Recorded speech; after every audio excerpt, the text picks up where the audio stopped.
ada oknum-oknum yang kemudian sebetulnya tahu tapi kemudian tidak berupaya untuk melakukan pencegahan. Sekarang sudah tidak bisa lagi melihat konservasi itu hanya dari kepentingan si lingkungan saja, tapi kita juga harus melihat dari segi sosial dengan ekonominya.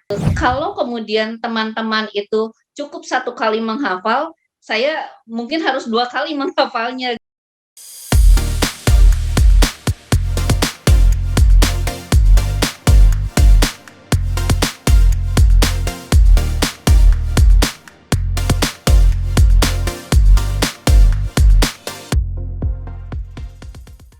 Podcast Cinta MIPA kali ini menampilkan seorang pembicara di bidang biologi dan ekologi. Ana Widiana, profesi, Ketua Profesi Jurusan Biologi Fakultas Sains dan Teknologi UIN Sunan Gunung Jati, Bandung. Bidang ilmu, biologi, ekologi. Tempat tanggal lahir, Bandung 5 Maret 1970.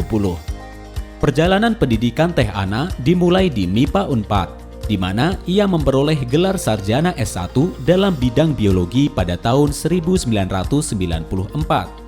Dengan semangat untuk terus meningkatkan pengetahuannya, ia melanjutkan pendidikan Magister S2 dalam bidang biologi di SITH ITB pada tahun 2007. Tidak berhenti di situ, Teh Ana kemudian menyelesaikan program Dr. S3 dalam bidang biologi di SITH ITB pada tahun 2015. Sebagai seorang pendidik, Teh Ana memiliki pengalaman mengajar yang berharga. Dari tahun 1995 hingga 2007, ia mengajar berbagai mata kuliah seperti biologi umum, silvika, dan silvikultur di program manajemen hutan UNWIM Bandung. Sejak tahun 2007 hingga saat ini, Teh Ana telah menjadi dosen yang berdedikasi di UIN Sunan Gunung Jati, Bandung, di mana ia terus menginspirasi mahasiswa melalui pengajarannya. Keahliannya meliputi mata kuliah seperti biologi dasar, ekologi hewan, ekologi komunitas, ekologi hutan tropika, ekologi terestrial, dan primatologi. Keahlian, pengalaman, dan dedikasi Teh Ana Widiana sebagai seorang pembicara mengilhami orang lain dalam bidang biologi dan ekologi. Mari kita simak obrolan Cinta MIPA bersama Teh Ana Widiana dengan judul Dari Benci Menjadi Cinta, Kisah Perjalanan Menjadi Seorang Ahli Biologi. Saya coba bagi dua tadi penelitian Mbak Ana tadi. Pertama kan yang di Kalimantan ya. Iya. Yang Mbak Ana mencoba mencari untuk mengatasi lahan yang terdegradasi itu mencari tanaman yang tepat kan. Iya. Yang tanaman yang tepat, kemudian ketemulah pohon kayu putih lokal ya, kayu putih Kalimantan, dan ternyata cocok gitu ya. Iya. Nah itu sampai sejauh mana keberhasilannya untuk mengatasi lahan gambut di sana? Sebelum nanti saya lebih dalam ke yang bagian kedua yang di Indramayu ya. Sebetulnya intinya lahan gambut itu adalah area yang tidak bisa kemudian diolah terus-menerus. Jadi diupayakan untuk tidak ada pengolahan ke tanahnya. Jadi karena pada saat kemudian tanah itu diolah, kemudian misalnya dibuka, dibuat saluran, itulah yang membuat si lahan gambut lebih terdegradasi. Makanya kemudian saya mencari jenis tanaman yang kemudian bisa ditumbuhkan di sana dan tidak dilakukan pengolahan terhadap tanahnya secara intens gitu. Secara sekali intensif. Tanam mudah aja gitu ya? Iya. Jadi kan untuk kemudian menghasilkan daun itu memang kita membutuhkan waktu sekitar 3-4 tahun. Tapi nanti setelah itu tiap 6 bulan kita bisa harvest si daunnya gitu untuk kemudian jadi bahan dasar kayu putih, minyak kayu putih. Itu ditanam berapa luas tuh kayu putih? Jadi perkebunan nggak? Iya, kemarin itu sebetulnya karena posisi saya waktu penelitian, kemudian ternyata saya hamil yang kecil gitu. Jadi saya tuh tidak sempat meneruskan nih. Jadi kemarin itu saya hanya bekerja di area sekitar 100 kali 100 meter lah gitu ya. Oh, hanya untuk demplot aja gitu ya? Betul. Hanya untuk melihat apakah kemudian punya ketahanan tidak untuk kemudian ditumbuhkan di area yang sudah terdegradasi. Tapi Dan sudah terbukti kan, ya, artinya sudah teruji bahwa betul, pohon itu tuh sudah bisa tumbuh proven dengan bisa baik. tumbuh dengan baik. Dan Iya, dalam 3 tahun udah bisa diharvest gitu ya, bisa ditanam gitu ya. iya, betul. Oke. Nah, sekarang saya dalami lagi yang kedua, kan abis itu kemudian Mbak Ana melakukan kajian mencoba menanam pohon kayu putih Kalimantan itu yang tadinya lokal Kalimantan ke daerah Indramayu ya. Oh, enggak, Kang. Jadi memang di daerah Jatimungkul Indramayu itu sudah ada perkebunan ada perkebunan kayu putih. Dan di situ bukan ada dari yang Kalimantan, tapi memang bibitnya sudah ada gitu ya. Betul. Dan ada pabrik penyulingan kayu putihnya di sana. Nah, cuma kan yang ada masalah itu soal pengolahan limbahnya itu ya. Iya, betul. Itu dijadiin apa limbahnya, limbah daun itu? Kemarin tuh hasil kajiannya. Ya, jadi saya melihat dasarnya bahwa limbah organik itu bisa dijadikan sebagai pakan.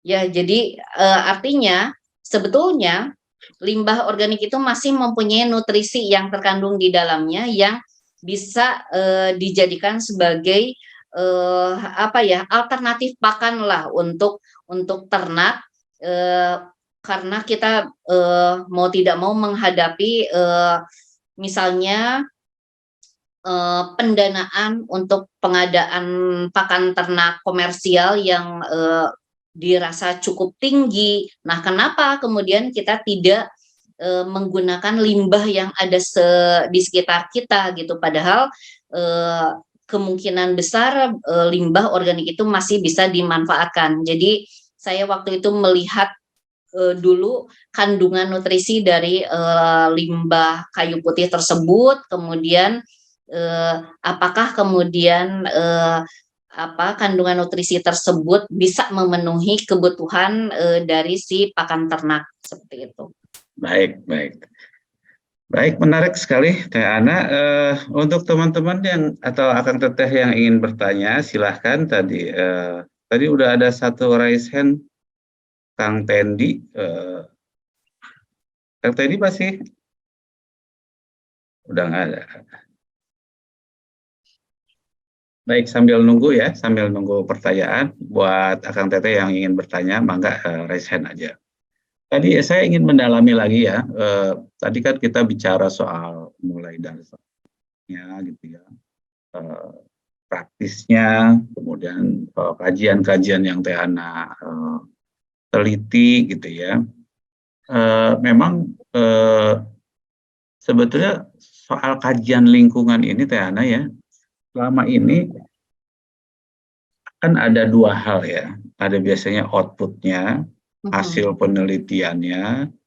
Saya nggak tahu tuh kalau istilahnya ada outcome-nya gitu ya, hasil yang dirasakannya gitu. Nah, kan banyak tuh kajian-kajian tentang ekologi itu. Tapi ini sih kalau kita bicara awam, misal Kota Bandung aja ya, hutannya makin tipis gitu ya, kemudian polusinya makin tinggi gitu ya. Padahal ahli ekologi banyak, ahli ini banyak gitu. Itu gimana tuh? Habis ini ya nanti masuk. Silakan. Mungkin karena banyak konflik kepentingan juga ya. Kadang-kadang kita juga dalam mengupayakan sesuatu ada aja kita kemudian berbenturan dengan kepentingan lain ya. Seperti contohnya lah yang terakhir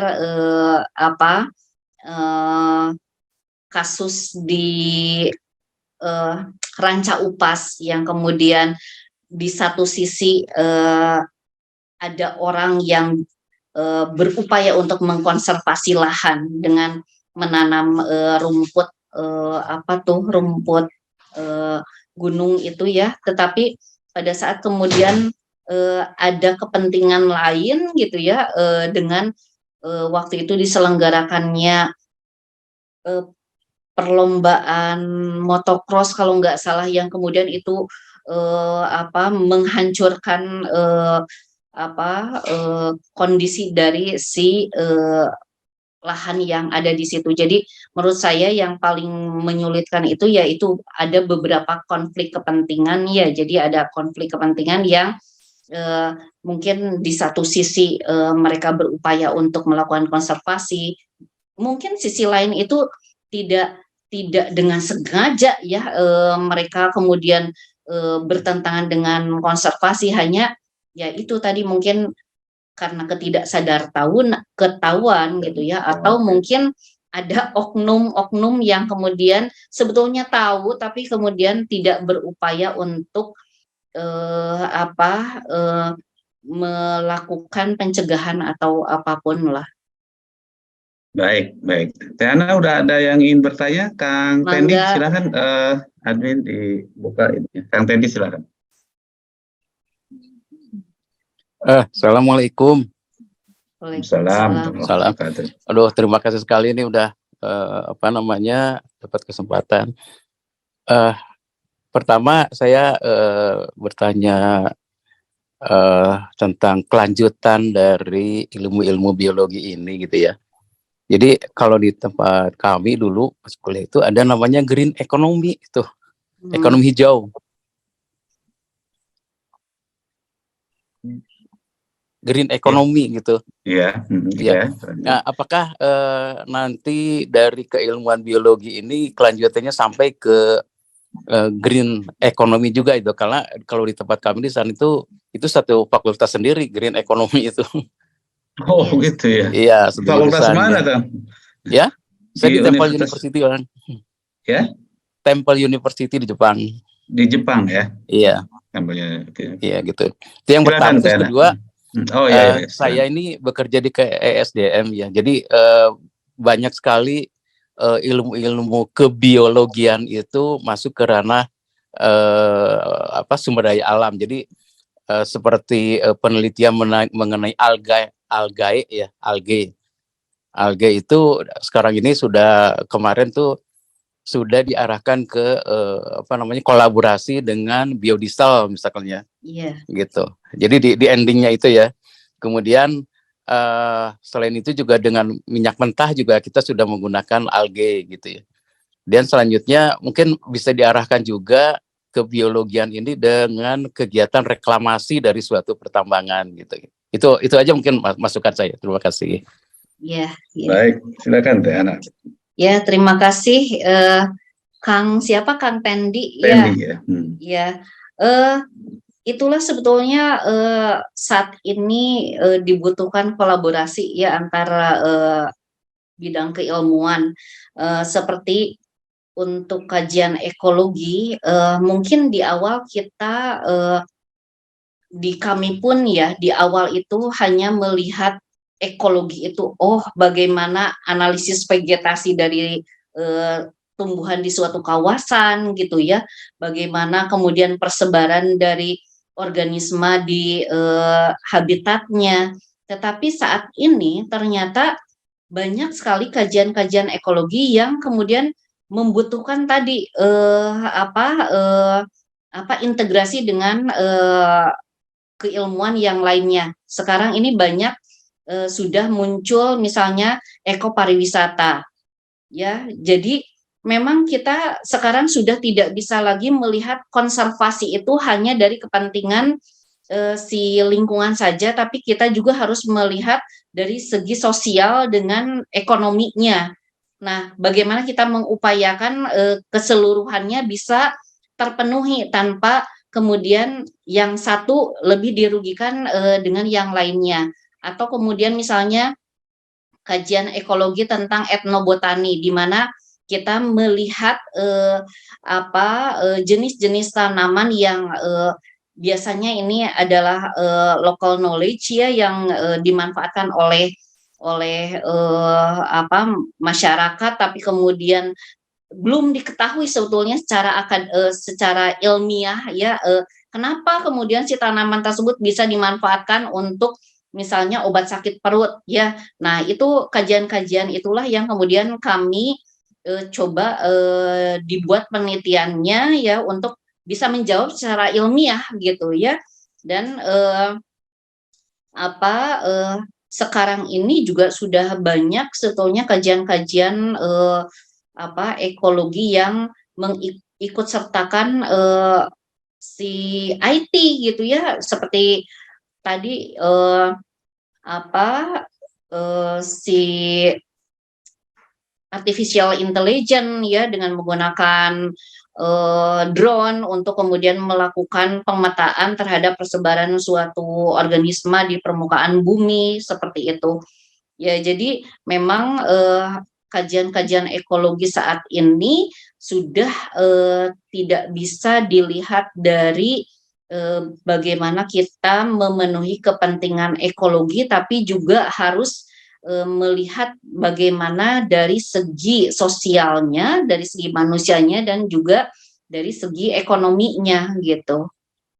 Jadi memang sangat dibutuhkanlah kajian-kajian ekonomi, makanya harus juga kemudian kita belajar ekonomi, bagaimana kita bisa memvaluasi lingkungan sehingga itu bisa bermanfaat untuk lingkungannya dan juga untuk manusia di sekelilingnya. Itu mungkin. Baik. Ini ada pertanyaan di meeting chat. Mungkin sekalian saya tambahkan ya, bagaimana iklim dari Nugraha Putra, Kang Nugraha Putra, bagaimana iklim riset di Indonesia khususnya dalam bidang ilmu lingkungan, serta negara mana yang riset penelitiannya benar-benar bagus dan mendukung bagian dari solusi permasalahan negaranya. Mungkin tambahan saya itu yang tadi tuh, kalau sekarang kan udah teknologinya udah sampai ke AI ya gitu ya. Itu dalam riset-riset di lingkungan serta implementasinya tuh tambahannya seperti apa? Mungkin nyambung dari Kang Nugraha. Iya. Kalau saya sih melihatnya sekarang kemajuan penelitian-penelitian di ekologi itu yaitu pada saat ini sudah mengikut sertakan kajian-kajian IT gitu ya. Kemudian juga terus terang kalau di kami sendiri, karena kami masih baru lah ya, masih bisa dibilang baru, kami itu di UIN Bandung biologi itu baru berdiri di tahun 2006, sehingga memang dengan fasilitas yang ada kami belum bisa kemudian mengejar ketertinggalan mungkin dibandingkan biologi ITB atau biologi Unpad ya. Tetapi sebetulnya kegiatan MBKM itu sangat membantu kami, di mana anak-anak kami ada yang kemudian misalnya masuk ke LIPI, kemudian belajar tentang bagaimana mengoperasionalkan software untuk kemudian pemetaan dan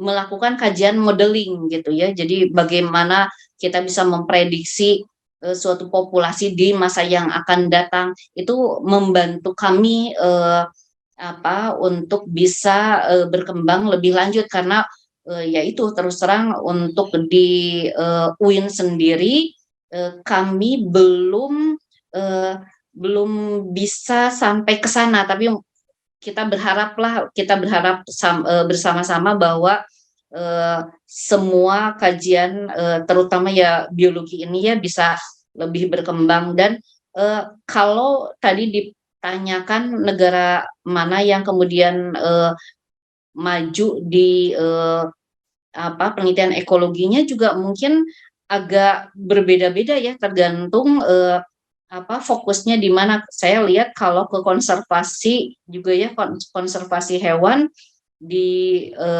mungkin karena saya lihat Aspinal ya, Aspinal Foundation yang kemudian itu berasal dari Inggris dan mereka concern terhadap konservasi hewan gitu ya.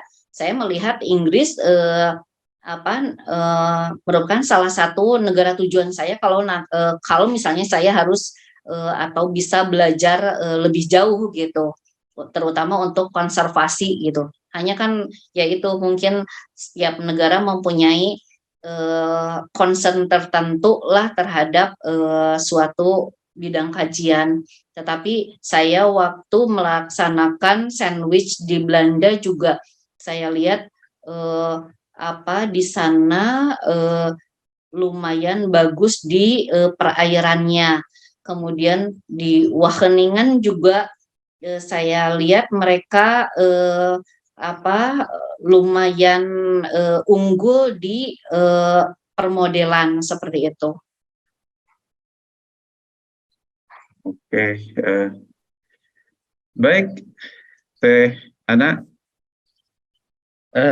Terima kasih penjelasannya. Sekarang ke pertanyaan berikut. Tadi ada raise hand Kang Dadi. Mana Kang Dadi? Ya, Kang Dadi silakan. Assalamualaikum. Waalaikumsalam. Ya, ini kenalkan saya Dadi Kadasan, adik angkatan Teh Ana nih. Saya angkatan 91 Teh. Oh Kata iya. masih ingat atau enggak nih? Udah aku 30 tahun ya. Iya betul. Tadi nggak sengaja buka WA pas ini dari biologi nih alumni. Pas temanya juga dari benci dan cinta di perjalanan Teh Ana ada kemiripan dengan saya gitu. Kalau Teh Ana digerakkan oleh Allah mungkin ya. Kalau saya itu ya mungkin hakikatnya sama. Cuman saya salah kode jurusan. Jurusan kedua saya fisika. Tapi kodenya kode biologi. Ya akhirnya jadi itu benar-benar tanpa di luar sepengetahuan sehingga masuk biologi dalam artian karena tidak keterima di mana-mana lagi gitu Teh. Akhirnya udah jalani ya, kalau Teteh masih lumayan 2,4 ya. Kalau saya nasib 1, Teh. Iya. Nah, yang sebenarnya saya menariknya yang itu bagaimana dari sisi tadi benci menjadi cinta, akhirnya dari sisi istilah pencapaian Teh Ana tuh sangat tinggi ya. Udah doktor S3 kemudian Kaprodi juga pakar di ekologi. Nah, itu tadi saya sempat dengar ada titik baliknya ekologi ya. Iya. Nah, padahal kan pelajaran lain itu yang anatomi, fisiologi, apalagi morfologi, itu kan murni hafalan. Itu bagaimana Teh Ana bisa melampaui itu semua? Padahal yang disenanginya hanya ekologi gitu. Betul. Saya kembali ke tema ya. Ya ketertarikan saya tadi itu gitu ya. Karena saya akhirnya pragmatis ya, saya banting setir setelah lulus dari biologi ke bidang IT gitu. Bisa kolaborasi tuh Teh Ana. Iya betul. Tinggal disambungkan aja sama Kang Dadi. Ya, tenuhun Teh Ana, Kang Budi atau nuhun. Iya. Ya, baik. Ya Kang Dadi. Jadi ya betul ya, dengan terseok-seok saya tetap menjalankan apa yang jadi kewajiban saya, mempelajari semua keilmuan biologi gitu ya. Meskipun yang saya sukai ekologi. Jadi tadi balik lagi, kalau kemudian teman-teman itu cukup 1 kali menghafal, saya mungkin harus 2 kali menghafalnya gitu. Dan itu dengan perjuangan yang berat gitu, karena ya gitu, nggak suka menghafal gitu. Tapi begitu masuk ke semester di mana ada pilihan mata kuliah, jadi mata kuliah pilihan itu saya ambil ekologi semua gitu. Karena ya disitulah saya jadi mulai haus nih gitu dengan keilmuan ekologi gitu. Ya jadi kalaupun saya butuh bantuan dari keilmuan kebiologian yang lain, ya saya kolaborasi dengan dosen yang dari mata kuliah lain gitu. Baik, hatur nuhun Kang Dadi. Ya, sami-sami Kang Budi. Ya, Assalamualaikum. Waalaikumsalam warahmatullahi wabarakatuh. Mangga masih ada waktu buat Kang Teteh yang ingin bertanya. Tapi kembali Teh Ana ya, kalau tadi saya lebih tertarik ke yang praktisnya gitu ya. Kayak tadi nih misalkan ada kajian hitungan misalkan berapa mobil yang ada di kampus, berapa pohon yang harus supaya balance gitu ya. Kemudian kayak misalnya penduduk di Bandung tuh sekarang udah sekian juta misalkan. Debit air yang harus ditanam tuh yang harus masuk ke tanah wilayah Bandung Utara dan Bandung sekitarnya tuh harus berapa. Sehingga jumlah pohonnya harus berapa kayak gitu. Luas hutannya harus berapa gitu. Nah, itu lebih praktis sehingga itu bisa di-share ke teman-teman media. Misalkan gini, Bandung sekarang penduduknya misalkan 2 juta misalkan. Sementara lahan hijau di di Bandung Utara tuh tinggal sekian hektar. Itu kan kalau ada kajian secara ekologisnya atau ilmiahnya bahwa itu tidak memenuhi syarat gitu. Nah, itu mudah-mudahan itu ke policy maker atau pembuat kebijakan atau ke Pemprov atau ke ini bisa disampaikan, misalkan di tag aja tuh kita bikin press conference bahwa misalkan kita kekurangan lahan untuk hutan misalnya di utara gitu, yang harusnya dengan penduduk sekian, dengan jumlah sekian tuh harusnya sekian hutannya kan gitu ya, ditekin ke Kang Emil, misal ke Pak Gubernur atau ke Pak Wali Kota atau ke Bupati gitu. Barangkali itu kajian-kajian itu akan lebih lebih masuk barangkali ya. Kira-kira gimana tuh Tan? Iya. Bisa nggak tuh Betul. gitu? Harus bisa Kang. Ini yang kemudian dibutuhkan. Saya kemudian bisa kolaborasi mungkin dengan dosen-dosen di biologi Unpad ya. Kemudian dengan Kang Jay juga, karena Kang Jay kan di AMDAL ya. Jadi mungkin banyak mengkaji atau menganalisis parameter-parameter lingkungan yang bisa berdampak terhadap lingkungannya gitu ya. Jadi memang perlu beberapa orang, dan memang harus, menurut saya harus mulai ya kita ekologi ini bisa membantu di dalam pemecahan masalah lingkungan secara real gitu ya. Jadi bukan hanya sekedar di cagar alam atau di taman nasional, tapi juga di perkotaan gitu. Betul. Baik, yaitu ketika yang sektorial itu misalnya kayak misalkan dibutuhkan kalau ngegali tanah untuk air masuk tuh? Biopori Ya, tadi jumlah hutan yang dibutuhkan, biopori yang dibutuhkan, sehingga supaya nggak banjir terus Bandung nih gimana kan gitu ya. Itu kan tiap tahun banjir misalkan seperti air bah dari atas ke bawah gitu ya. Nah, dari perspektif kajian ekologi harusnya misalkan hutannya tuh harus sekian, luasnya harus sekian, jumlah pohonnya harus sekian, ditatanya seperti apa gitu. Itu mungkin lebih praktis gitu ya, sehingga bisa jadi masukan, karena ya kalau katakan permasalahan di Bandung aja ya itu nggak selesai-selesai kayak gitu ya. Iya. Ini divisi lingkungan nih kewajibannya nih ya.